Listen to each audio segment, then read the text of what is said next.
सभी पत्रकार बंधुओं को नमस्कार। देश की राजधानी दिल्ली में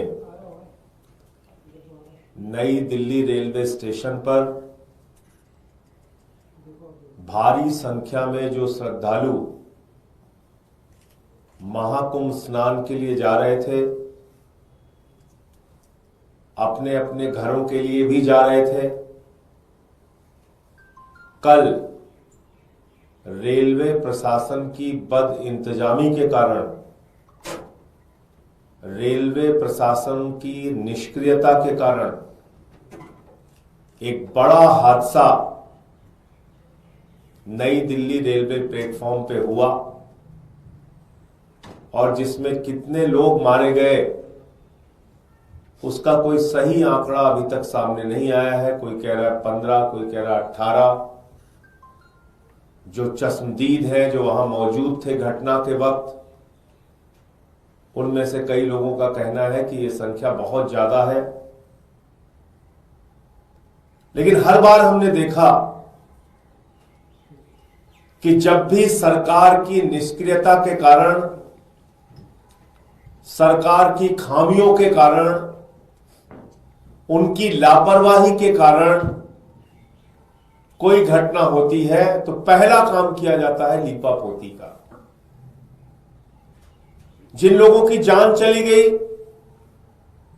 उनके प्रति कोई संवेदना नहीं है। जो लोग घायल हो गए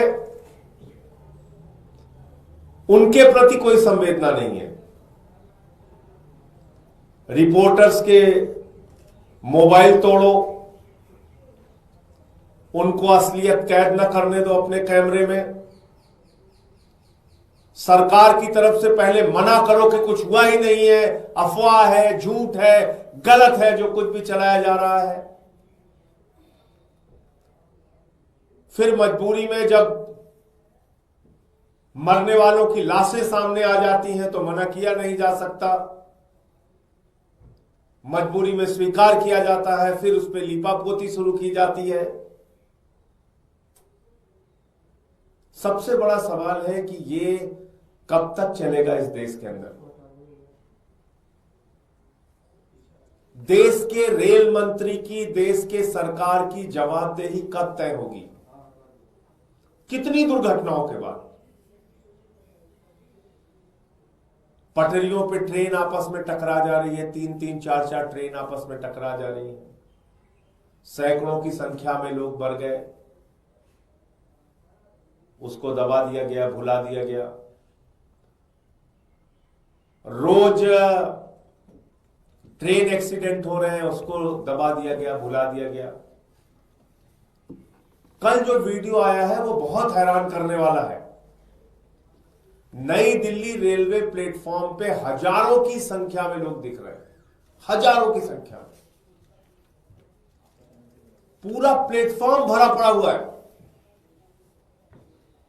लेकिन वहां रेलवे का प्रशासन नहीं दिख रहा है। उस भीड़ को कैसे व्यवस्थित किया जाए, कैसे नियंत्रित किया जाए, कैसे लाइनों में किया जाए, इसके लिए कोई रेलवे प्रशासन नहीं दिख रहा है। भगदड़ हो गई, लोगों की जान चली गई। रेल मंत्री जी इनकार कर रहे हैं पूरी घटना से, कुछ नहीं हुआ। दिल्ली के एलजी महोदय एक ट्वीट करते हैं, 29 मिनट बाद उस ट्वीट को एडिट करते हैं। आप ये करने के लिए बने हुए हैं। एक ट्रेन जो 12 नंबर प्लेटफॉर्म पे आनी थी, अनाउंसमेंट हुआ 16 नंबर प्लेटफॉर्म पे आएगी, और बताते हैं कि उसके कारण भी भगदड़ हुआ। असली वजह क्या है वो और डिटेल में जब पूरी बातें सामने आएंगी तो पता चलेगा, लेकिन अभी जो जानकारी मोटे तौर पे मिल रही है, ऐसे ही घटना उत्तर प्रदेश में महाकुंभ के दौरान रेलवे स्टेशन पे हो चुकी है, प्लेटफॉर्म को बदलने के अनाउंसमेंट की वजह से। तो क्या रेलवे प्रशासन को यह समझ नहीं थी कि अगर इतनी संख्या में लोग इकट्ठा हैं और अचानक आप ट्रेन के बदलने का अनाउंसमेंट करेंगे तो उससे भगदड़ की स्थिति पैदा होगी, और जो कि हुआ। और इतनी बड़ी घटना के बाद उसको इनकार करने पे सब लगे हुए हैं। तो इसलिए कई बार ऐसा लगता है कि क्या मरना हम लोगों की नियति बन गई है। कभी नोटबंदी के बाद लाइनों में खड़े होके मरना है, कभी कोरोना की महामारी में मरना है, कभी महाकुंभ में मरना है, कभी ट्रेन के एक्सीडेंट में मरना है, कभी रोड के एक्सीडेंट में मरना है, कभी रोजगार मांगने पे मरना है, तो कभी फसल का दाम मांगने पे मरना है, कभी फ्लाईओवर के टूटने पे मरना है, कभी पुल के टूटने पे मरना है। ऐसा लगता है मरना हमारी नियति बन गई है और कोई फर्क नहीं पड़ता सरकार को। संवेदनहीनता की पराकाष्ठा है, कोई फर्क नहीं पड़ता सरकार को। इतनी बड़ी बड़ी घटनाओं पे ऐसे बयान दिए जाते हैं, शर्म आएगी आपको। महाकुंभ में इतने लोग मर गए, कहा जाता है साहब वो तो मोक्ष को प्राप्ति हो गए। तो मोक्ष की प्राप्ति उन लोगों को दीजिए जो उस बद इंतजामी के लिए जिम्मेदार है, उनको भी बोलिए आप मोक्ष प्राप्त कीजिए। ये आपके घाव पे नमक छिड़कने की प्रवृत्ति सरकार की कब तक चलती रहेगी। ये बड़ी बड़ी घटनाओं पे लीपापोती करके अपने गुनाहों को दबाने की कोशिश कब तक चलती रहेगी। जहां पे लाशें रखी गई हैं वहां पुलिस के जवान खड़े करके मरे हुए लोगों की सुरक्षा करके क्या दिखाना चाहते हैं, संख्या को छिपा के आप क्या बताना चाहते हैं कि आपको अपनी गलतियों से सीखना नहीं है, आपको घाव पे नमक छिड़कना है। इसलिए मैं आम आदमी पार्टी की ओर से, अपनी ओर से,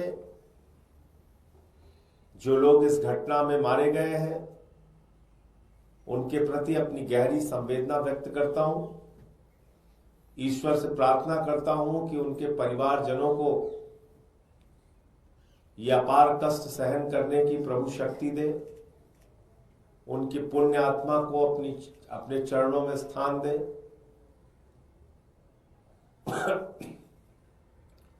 और इस सरकार को सद्बुद्धि दे कि कम से कम ऐसी घटनाओं पर संवेदनशीलता दिखाइए, उसको मना करने की, लीपापोती करने की, झूठ बोलने की प्रवृत्ति को छोड़िए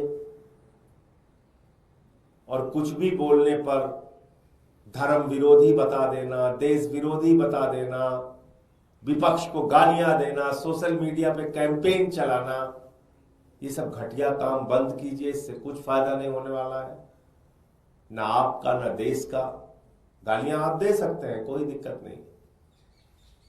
हम लोग कुछ भी बोले, आप धर्म विरोधी बता दो, कुछ भी बता दो, करो आपकी मंशा यही है। लेकिन कम से कम ऐसी घटनाओं को रोकने के लिए ईमानदारी से प्रयास कीजिए। महाकुंभ में टेंटों में आग लगने की घटनाएं हो रही हैं, भगदड़ की घटनाएं हो रही हैं। 144 साल का आपने इतना बड़ा प्रचार किया कि पूरी देश दुनिया से लोग वहां पहुंचने लगे, लेकिन उसके हिसाब से इंतजाम कुछ नहीं किया। और 2014 में तो इस देश की जनता ने भगवान चुन लिया है, तो अब उनकी कोई आलोचना तो हो नहीं सकती, क्योंकि भगवान की कोई आलोचना होती नहीं। इंसान होते तो उनकी आलोचना की जा सकती है। उनके परिवारजनों को, जो लोग इस घटना में मारे गए हैं, सरकार को उचित मुआवजा देना चाहिए। देश के रेल मंत्री की जवाबदेही कब तय होगी ये बताना चाहिए, और कितनी घटनाओं का हम इंतजार करें, और कितनी मौतों का इंतजार करें, और कितने ट्रेन एक्सीडेंट्स का इंतजार करें, कब आखिर रेल मंत्री की जवाबदेही तय होगी। मुझे इतनी बात कहनी थी। आपको कोई प्रश्न पूछना हो तो पूछ सकते। आपकी जवाबदेही के नाम पे क्या मांग करें? कई विपक्षी पार्टियां कह रही हैं कि रेल मंत्री को इस्तीफा देने से लगातार ऐसी घटनाएं हो रही हैं। देखिए, विपक्षी पार्टियों के मांग करने से कोई फर्क थोड़ी पड़ता है। विपक्षी पार्टियां मांग करेंगी, वो कहेंगे 4 साल और रहना चाहिए। वो तो अगर उनको खुद से लगता है कि नहीं, रेल मंत्री से कुछ संभल नहीं रहा है, महाकुंभ में जो गाड़ियां जा रही हैं उसके दृश्य आप देखिए, एसी डिब्बे तोड़े जा रहे हैं, हिंसा की जा रही है प्लेटफॉर्म के ऊपर। ये आज ये घटना जो दिल्ली में हुई है, इसके पहले तो बहुत सारी घटनाओं के वीडियो सामने आए। तो रेल मंत्री जी की कोई जवाबदेही कब तय होगी, मैं तो इतना ही पूछ रहा हूं। इस्तीफा मांगेंगे तो इस्तीफा तो कहेंगे नहीं, अगर आम आदमी पार्टी वालों ने इस्तीफा मांगा है तो उसको तो 4 साल और रहना चाहिए। ये तो सबसे सुयोग्य व्यक्ति है। तो ये सरकार की मंशा है, तौर तरीका है काम करने का, उस पर आप क्या बोलेंगे।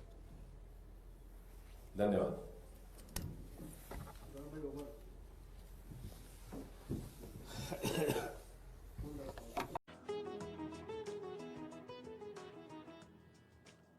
Shri Vineet Jain ji, industry leaders, CEOs,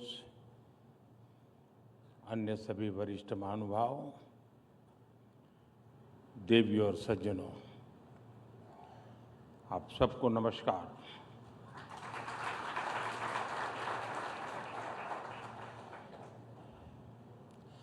last time जब मैं ईटी समिट में आया था तो चुनाव होने ही वाले थे, और उस समय मैंने आपके बीच पूरी विनम्रता से कहा था कि हमारे तीसरे टर्म में भारत एक नई स्पीड से काम करेगा।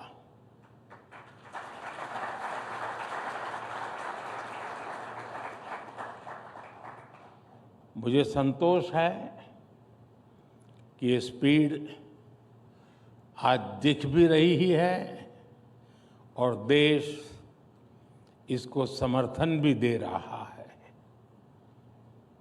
नई सरकार बनने के बाद देश के अनेक राज्यों में बीजेपी एनडीए को जनता का आशीर्वाद लगातार मिल रहा है। जून में ओडिशा के लोगों ने विकसित भारत के संकल्प को गति दी, फिर हरियाणा के लोगों ने समर्थन किया, और अब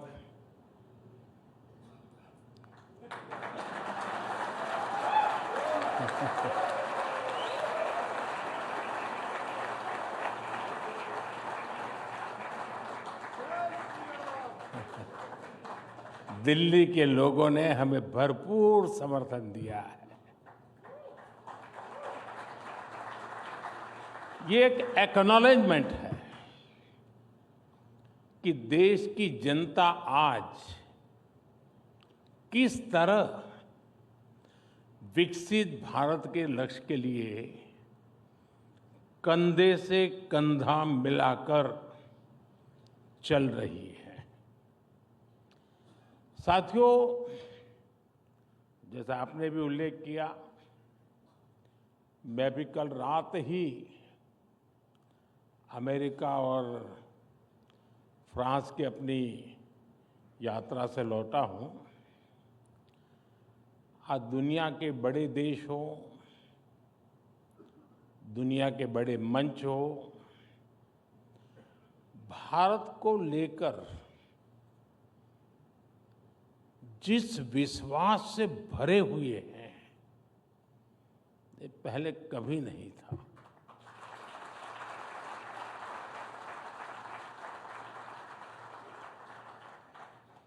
ये पेरिस में एआई एक्शन समिट के दौरान हुए डिस्कशन में भी रिफ्लेक्ट हुआ है। आज भारत ग्लोबल फ्यूचर से जुड़े विमर्श के सेंटर में है और कुछ चीजों में उसे लीड भी कर रहा है। मैं कभी-कभी सोचता हूं, अगर 2014 में देशवासियों ने हमें आशीर्वाद न दिए होते, अब आप भी सोचिए,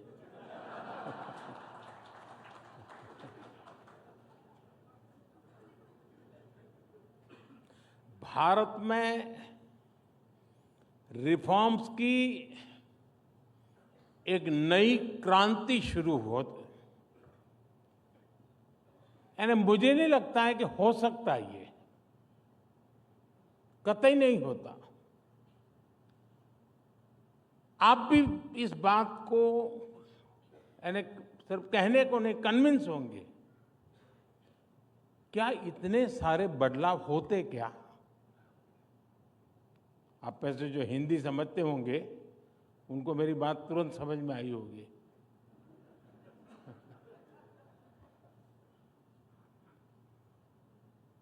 देश तो पहले भी चल रहा था।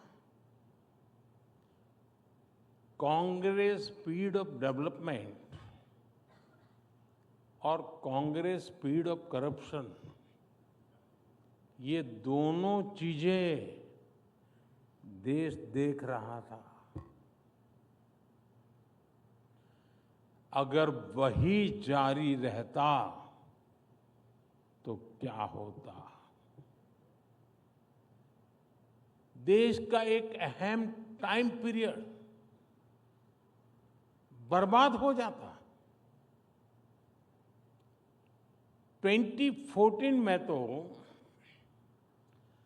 कांग्रेस सरकार ये लक्ष्य लेकर चल रही थी कि 2044, यानी 2014 में वो सोचते थे और उनका डिक्लेयर्ड टारगेट था कि 2044 तक भारत को 11th से 3rd लार्जेस्ट इकोनॉमी बनाएंगे।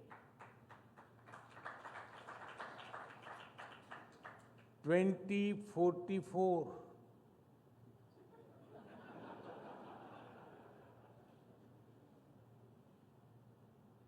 यानी 30 साल का टाइम पीरियड था। ये था कांग्रेस का स्पीड ऑफ डेवलपमेंट। और विकसित भारत का स्पीड ऑफ डेवलपमेंट क्या होता है, ये भी आप देख रहे हैं। सिर्फ एक दशक में भारत टॉप 5 इकोनॉमी में आ गया।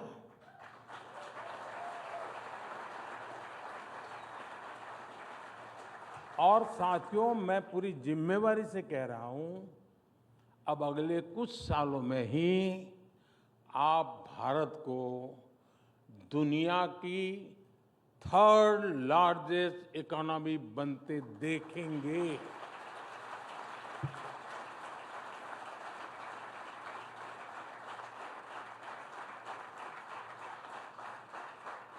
अब हिसाब लगाइए, 2044,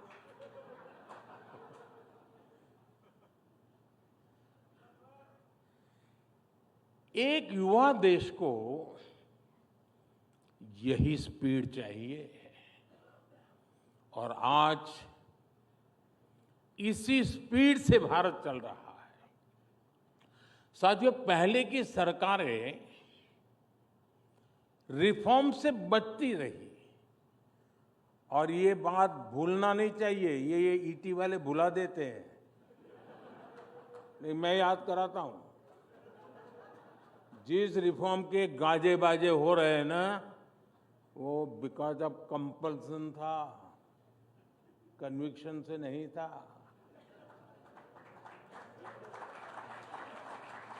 आज हिंदुस्तान जो रिफॉर्म कर रहा है वो कन्विक्शन से कर रहा है।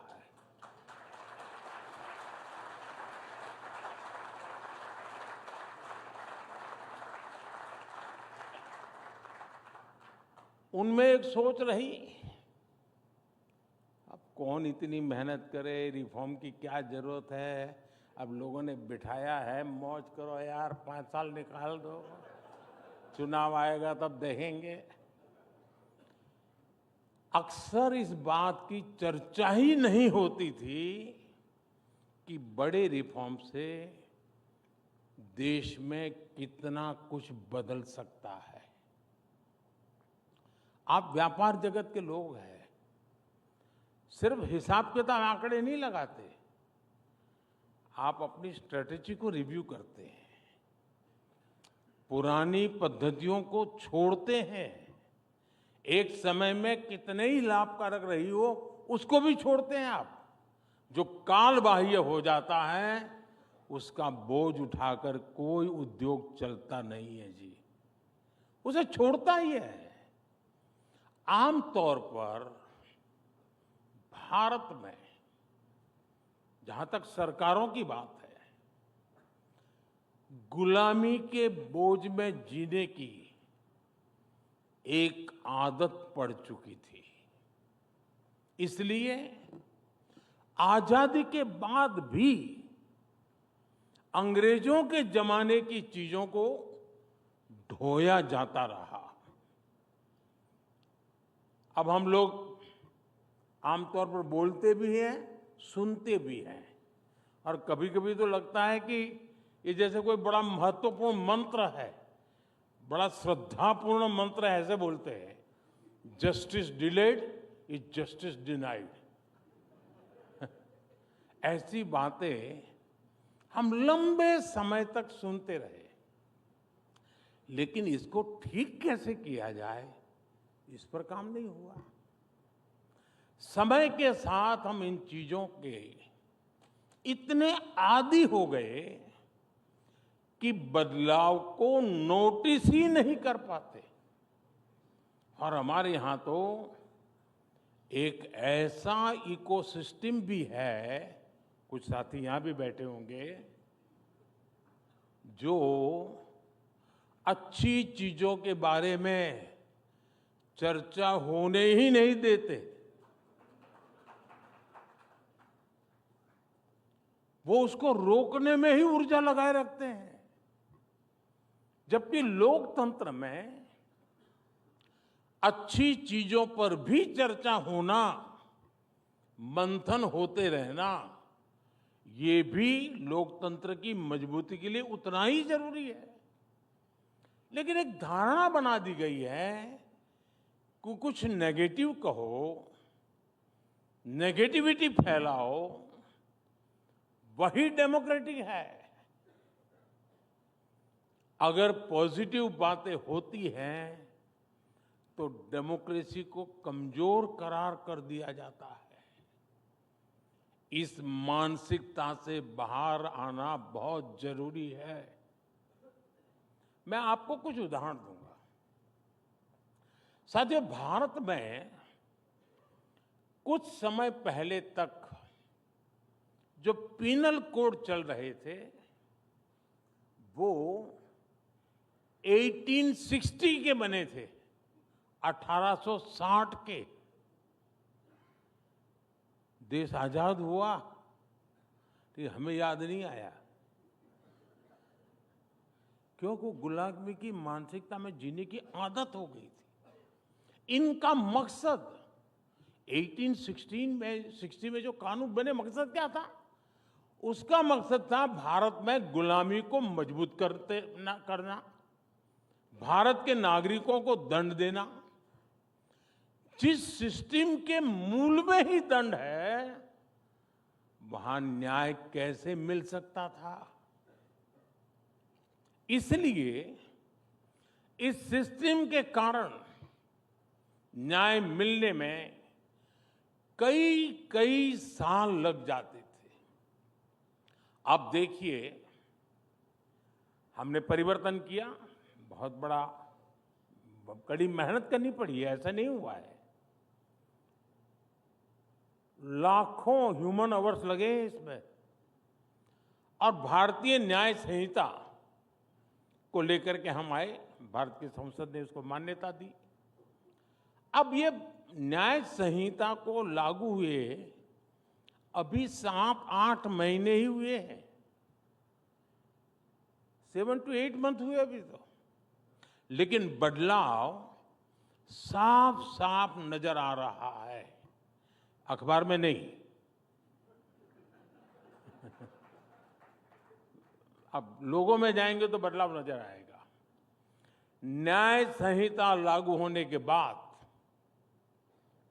क्या बदलाव आया है मैं बताता हूं। एक ट्रिपल मर्डर केस में एफआईआर से लेकर फैसला आने तक सिर्फ 14 दिन लगे, इसमें उम्र कैद की सजा हो गई।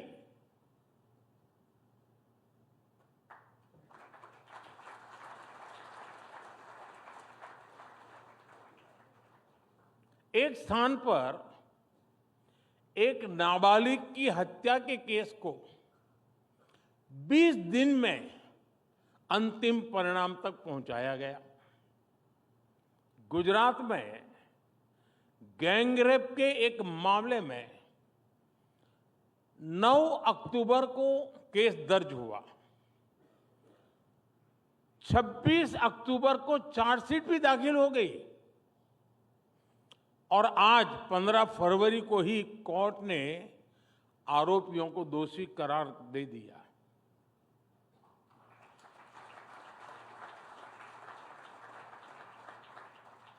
आंध्र प्रदेश में 5 महीने के एक बच्चे से अपराध के मामले में अदालत ने दोषी को 25 वर्ष की सजा सुनाई है। इस केस में डिजिटल सबूतों ने बहुत बड़ी भूमिका निभाई। एक और मामले में रेप और मर्डर के आरोपी की तलाश में ई प्रिजन मॉड्यूल से बड़ी मदद मिली। इसी तरह एक राज्य में रेप और मर्डर का केस हुआ और तुरंत ही पता चल गया कि संदिग्ध दूसरे राज्य में एक क्राइम में पहले जेल जा चुका है। इसके बाद उसकी गिरफ्तारी पे भी समय नहीं लगा। ऐसे अनेक मामले में गिना सकता हूं जिसमें आज लोगों को तेजी से न्याय मिलने लगा है। साथियों, ऐसा ही एक बड़ा रिफॉर्म प्रॉपर्टी राइट्स को लेकर हुआ है। यूएन की एक स्टडी में किसी देश के लोगों के पास प्रॉपर्टी राइट्स का न होना एक बहुत बड़ा चैलेंज माना गया है। दुनिया के अनेक देशों में करोड़ों लोगों के पास प्रॉपर्टी के कानूनी दस्तावेज नहीं है, जबकि लोगों के पास प्रॉपर्टी राइट्स होने से गरीबी कम करने में मदद मिलती है। ये बारीकियां पहले की सरकारों को पता भी नहीं था, और कौन इतना सरदर्द उठाए जी, कौन मेहनत करे। ऐसे काम कोई ईटी की हेडलाइन तो बनने वाली नहीं है, तो करेगा कौन। ऐसी अप्रोच से न देश चला करते हैं न देश बना करते हैं।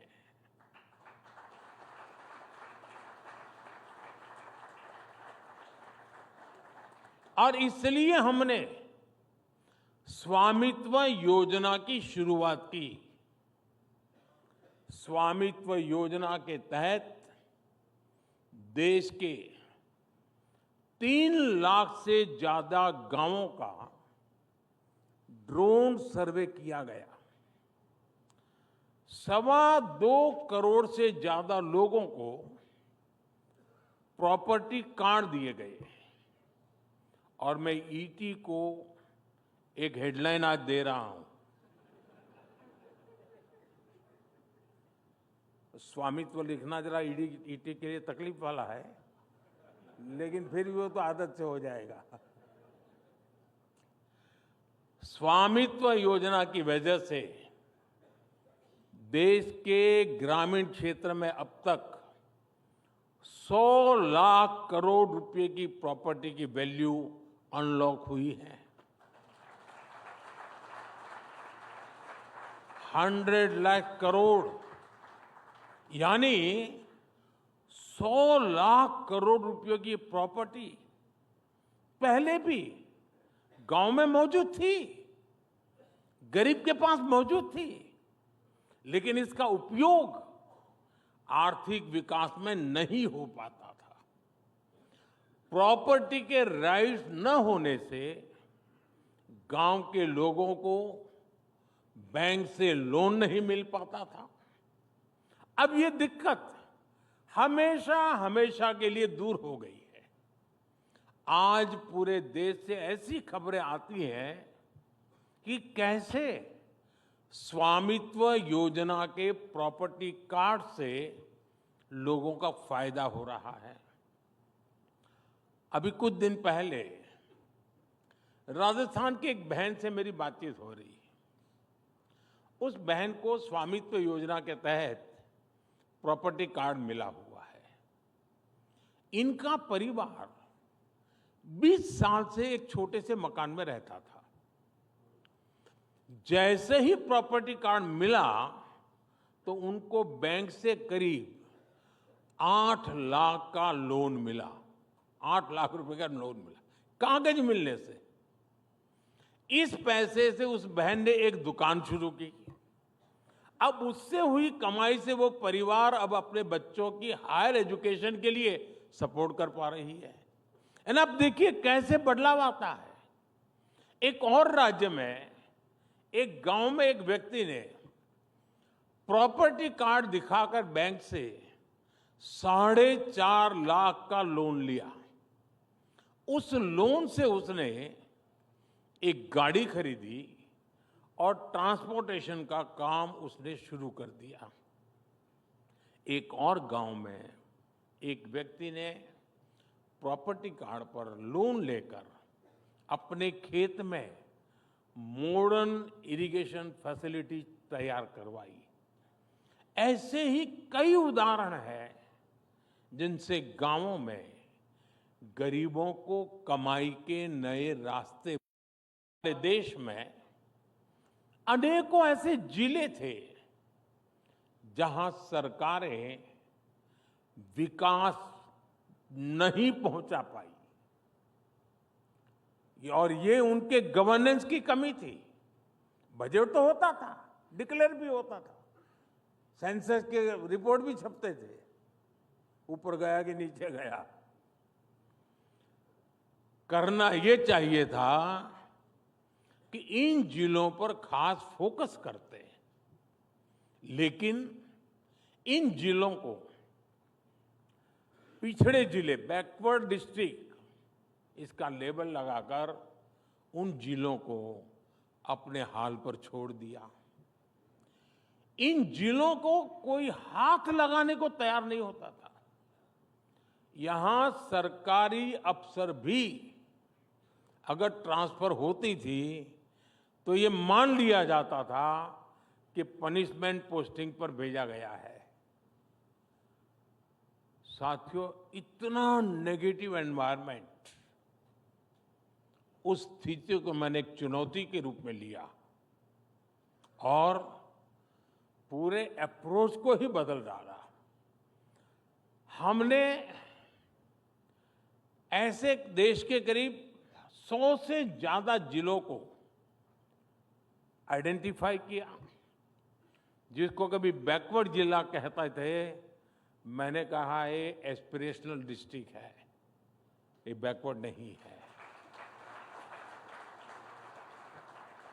हमने यहां देश के युवा अफसरों को वहां पर ड्यूटी देना शुरू कर दिया। माइक्रो लेवल पर गवर्नेंस को सुधारने का प्रयास शुरू किया। हमने उन इंडिकेटर्स पर काम किया जिसमें ये सबसे पीछे थे। फिर मिशन मोड पर कैंप लगाकर सरकार की फ्लैगशिप योजनाओं को यहां लागू किया। आज इनमें से कई एस्पिरेशनल डिस्ट्रिक्ट्स देश के इंस्पिरेशनल डिस्ट्रिक्ट्स बन चुके हैं।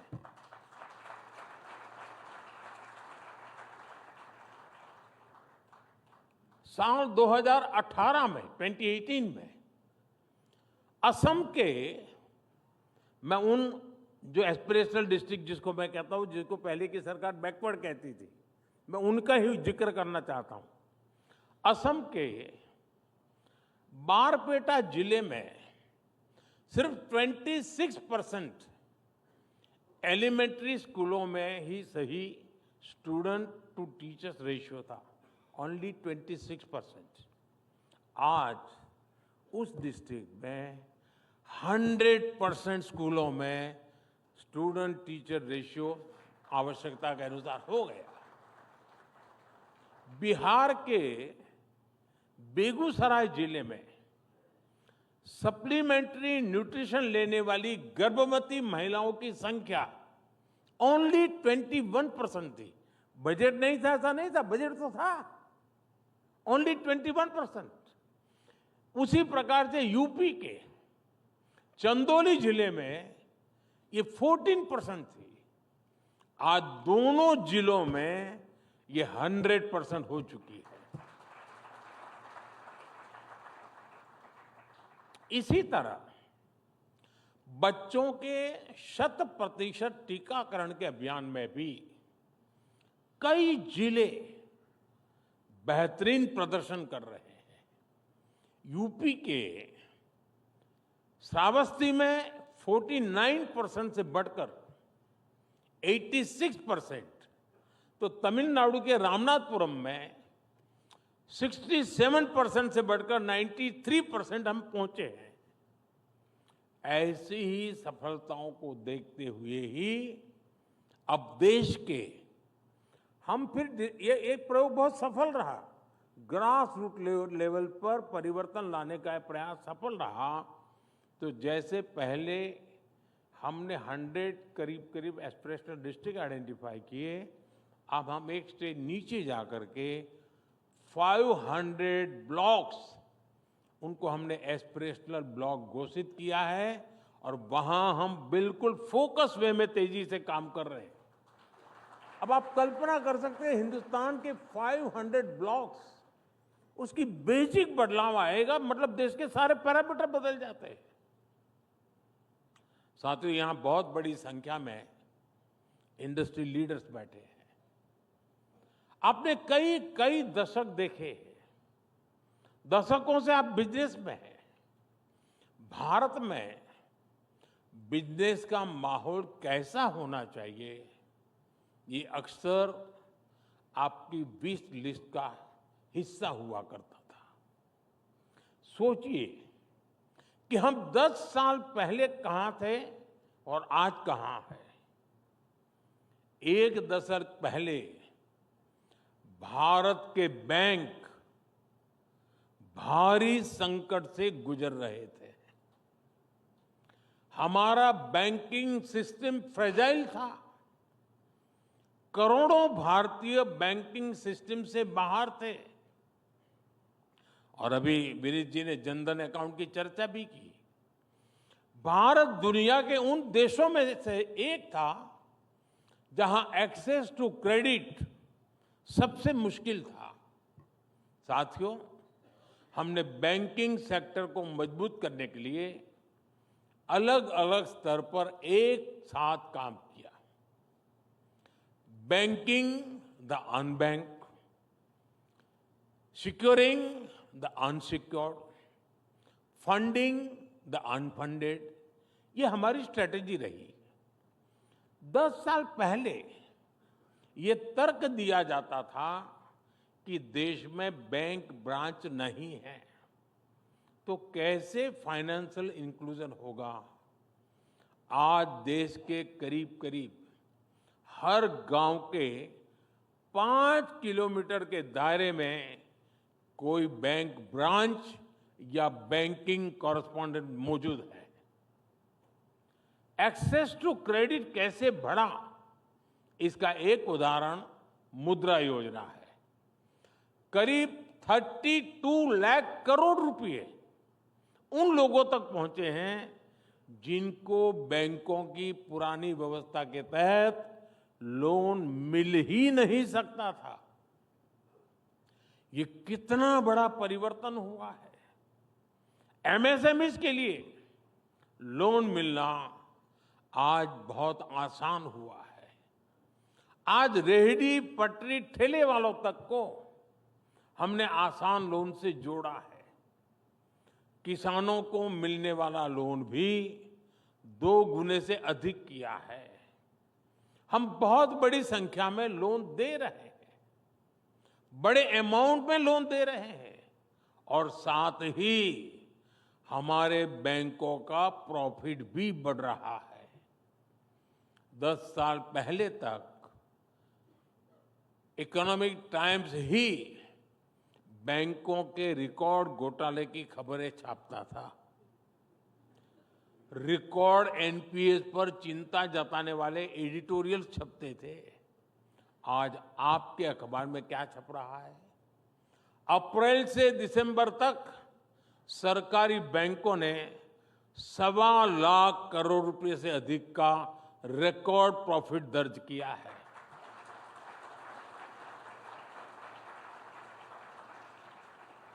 साथियों, ये सिर्फ हेडलाइंस नहीं बदली है, ये सिस्टम बदला है जिसके मूल में हमारे बैंकिंग रिफॉर्म्स है। ये दिखाता है कि हमारी इकोनॉमी के पिलर्स कितने मजबूत हो रहे हैं। साथियों, बीते दशक में हमने फियर ऑफ बिजनेस को ईज ऑफ डूइंग बिजनेस में बदला है। जीएसटी के कारण देश में जो सिंगल लार्ज मार्केट की व्यवस्था बनी है, उससे भी इंडस्ट्री को बहुत फायदा मिल रहा है। बीते दशक में इंफ्रास्ट्रक्चर में भी अभूतपूर्व विकास हुआ है। इससे देश में लॉजिस्टिक कॉस्ट घट रही है, एफिशिएंसी बढ़ रही है।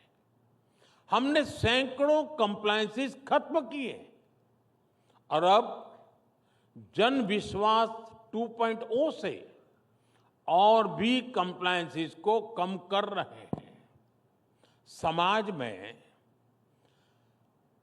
और ये मेरा कन्विक्शन है, सरकार का दखल और कम हो, इसके लिए सरकार एक डीरेगुलेशन कमीशन भी बनाने जा रही है।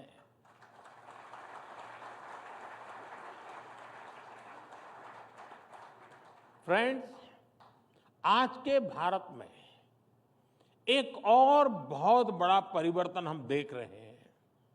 ये परिवर्तन फ्यूचर की तैयारी से जुड़ा है। जब दुनिया में पहली औद्योगिक क्रांति शुरू हुई तो भारत में गुलामी की जकड़न मजबूत होती जा रही थी। दूसरी औद्योगिक क्रांति के दौरान जहां दुनिया में नए नए इन्वेंशंस, नई फैक्ट्रियां लग रही थी, तब भारत में लोकल इंडस्ट्री को नष्ट किया जा रहा था। भारत से रॉ मटेरियल बाहर ले जाया जा रहा था। आजादी के बाद भी स्थितियां ज्यादा नहीं बदली। जब दुनिया कंप्यूटर क्रांति की तरफ बढ़ रही थी, तब भारत में कंप्यूटर खरीदने के लिए भी लाइसेंस लेना पड़ता था। पहली 3 औद्योगिक क्रांतियों का उतना लाभ भले ही भारत नहीं ले पाया, लेकिन चौथी औद्योगिक क्रांति में भारत दुनिया के साथ कदम से कदम मिलाने के लिए तैयार है।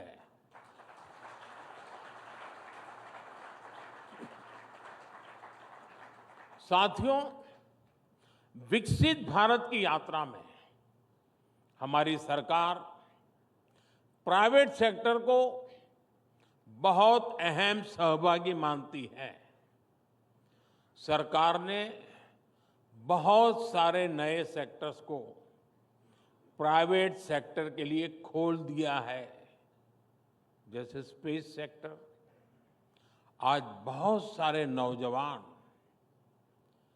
बहुत सारे स्टार्टअप्स इस स्पेस सेक्टर में बड़ा योगदान दे रहे हैं। ऐसे ही ड्रोन सेक्टर कुछ समय पहले तक लोगों के लिए क्लोज था। आज इस सेक्टर में यूथ के लिए बहुत सारा स्कोप दिख रहा है। प्राइवेट फर्म्स के लिए कॉमर्शियल कोल माइनिंग का क्षेत्र खोला गया है। ऑक्शंस को प्राइवेट कंपनियों के लिए लिबरलाइज किया गया है। देश के रिन्यूएबल एनर्जी अचीवमेंट में हमारे प्राइवेट सेक्टर की बहुत बड़ी भूमिका है। और अब पावर डिस्ट्रीब्यूशन सेक्टर में भी हम प्राइवेट सेक्टर को आगे बढ़ा रहे हैं ताकि इसमें और एफिशिएंसी आए। हमारे इस बार के बजट में भी एक बहुत बड़ा बदलाव हुआ है। हमने, यानी पहले कोई ये बोलने की हिम्मत नहीं करता था, हमने न्यूक्लियर सेक्टर को भी प्राइवेट पार्टिसिपेशन के लिए खोल दिया है। साथियों, आज हमारी पॉलिटिक्स भी परफॉर्मेंस ओरिएंटेड हो चुकी है। अब भारत की जनता ने 2 टूक कह दिया है, टिकेगा वही जो जमीन से जुड़ा रहेगा, जमीन पर रिजल्ट लाकर दिखाएगा।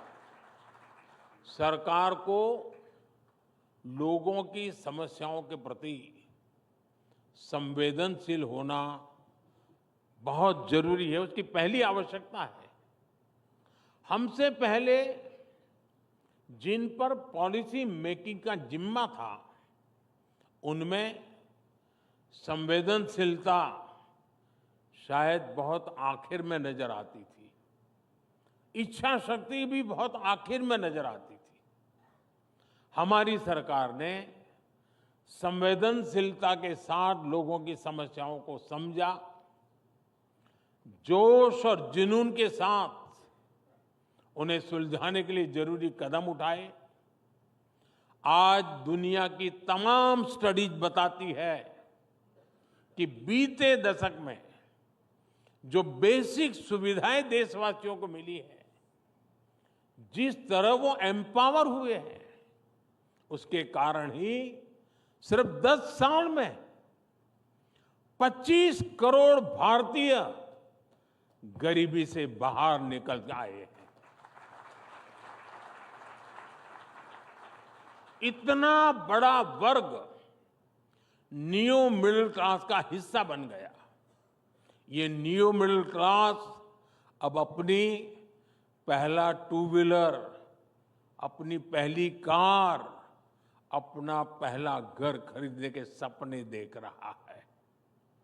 मिडिल क्लास को सपोर्ट करने के लिए इस वर्ष के बजट में भी हमने 0 टैक्स की सीमा को 7 लाख से बढ़ाकर 12 लाख किया है।